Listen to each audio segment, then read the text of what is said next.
Hi mga mi, may lakad na naman nga tayo today. At ngayon nga pala ako lang mag-isa babiyahe dahil si mama nag-aantay na sa akin doon sa pupuntahan namin. Nauna na nga siya sa akin doon dahil meron pa siyang mga asikasuhin. Yung dalawa ko nga palang bulilit ay naiwan muna doon sa kanilang ama. Pero bago nga pala ako tumuloy din, pumunta muna ako dito sa palengke ng Muson. Meron lang akong ipinagiling at ipapatid ko na lang doon sa aming bahay. Dito nga rin pala ako lagi pumupunta kapag kailangan ko magpagiling. Kaya medyo kilala na tayo dito ng tendero at tendera. Nung matapos nga pala ako magpagiling, bumili muna ako nitong fishball. Medyo nagugutom na rin kasi ako ng mga oras na yun at wala pa akong almusal. Bukas na nga rin pala yung perya dito sa may Muson, sa susunod pupunta tayo dyan. Sa ngayon kasi busy pa talaga at maraming nilalakad. Kaya kapag may oras tayo, pupunta tayo doon at mamamasyal. Dito nga pala nakasakay na ako ng tricycle papunta doon sa pupuntahan ko. Buti nga pala nandyan yung mister ko at meron mag-aalaga sa mga junakis ko. Talagang napakahirap kasi magbiyahe at mag-commute. Kaya hanggat may maiiwanan ako sa mga bata, hindi ko na talaga sinasama dahil ayoko rin sila mapagod.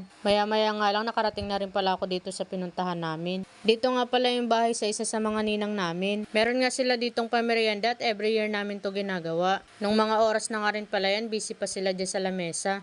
At habang busy nga sila dyan, nakuha naman namin ng kumain. Inabot na rin kasi talaga kami ng tanghalian dyan, kaya mga gutom na rin. Fast forward na nga natin, nung umuwi naman na kami sa bahay, nung kinagabihan, kinain ko naman tong natitirang gulaman na paninda ko. Naghahanap kasi ako ng dessert ng mga oras na yan, pero yan lang yung nakita ko sa rep. Kaya yan na lang nilantakan ko at sobrang sarap nung nilagyan ko ng condense. O paano mga mi, hanggang dito na nga lang muna ang ating video. Don't forget to like, share, and follow to our page mga mi. Salamat sa panonood. Bye-bye!